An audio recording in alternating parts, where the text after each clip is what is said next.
Healing ଭଲ ଅଟେ, miracle ବି ଭଲ ଅଟେ, ଭାବବାଣୀ ବି ଭଲ ଅଟେ, ସେ ସବୁ ହେଉ, କିନ୍ତୁ କ୍ରୁଶର କଥାରେ ଜଣେ ପରିତ୍ରାଣ ପାଇବ।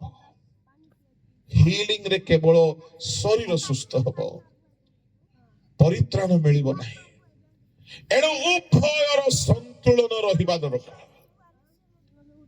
ଏଣୁ ଶୟତାନ କେବେ ଚାହିଁବ ନାହିଁ କି କ୍ରୁଶର ସତ୍ୟତା ଲୋକେ ଜାଣନ୍ତୁ।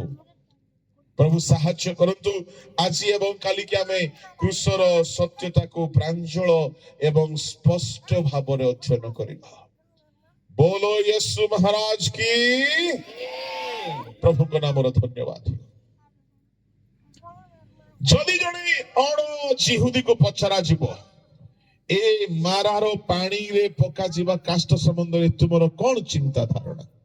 ए साधारण काठटा एई काठरे कौन ही पारिबो? जाळेनी करिकी जळाई देले अल्प निमिषके ताहा पाउस होई जिवो। एई काष्ठरे कोन बाही पारिबो? न जानिथिबा अण जिहुदी बा न जानिथिबा इस्राएल न जानिथिबा जिहुदी सेपर ही कहिबो। मु कहिबा पई चाहे मोसा भी जानि नथिले कि से काष्ठरे शक्ति अछि। मोसा भी जानि नाहंती। परमेश्वर देखाइले काष्ठ को जळरे पकाओ। जेठारे आमे क्रूसर गोटे उदाहरण देखुछु। प्रभु को लोक माने अनेक थट्टा करूछंती। एई क्रूसरे कोन होई जिवो? विनाश प्राप्त हेबा लोक माने क्रूसर कथा को मूर्खतार विषय बोली भाबंती। जिहुदी इस्राएलियो माने से पर्यंत से काष्ठर शक्ति को चाखी नथिले। जे जाए परमेश्वर देखाई नांती। ठीक सही परी जे पर्यंत परमेश्वर दया करिवे नै जिसु को क्रूसर मर्म को बुझिबा पाई लोके से क्रूसर महत्व को बुझी पारिबे नै।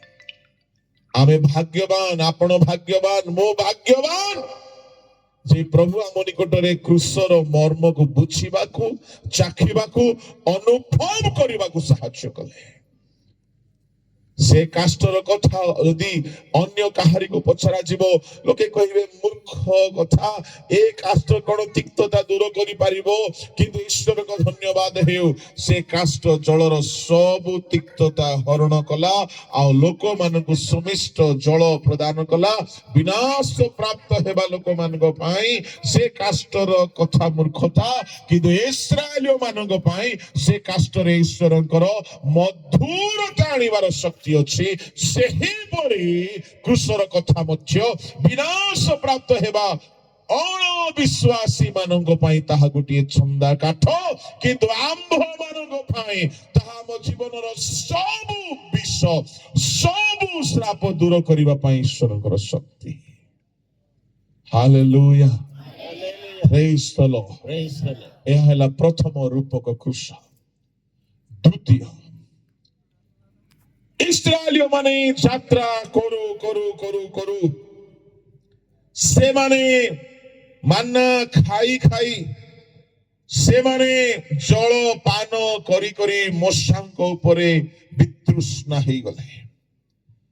से माने मोशांको बचसा करिबा को लागिले, मोशांको निंदा करिबा को लागिले।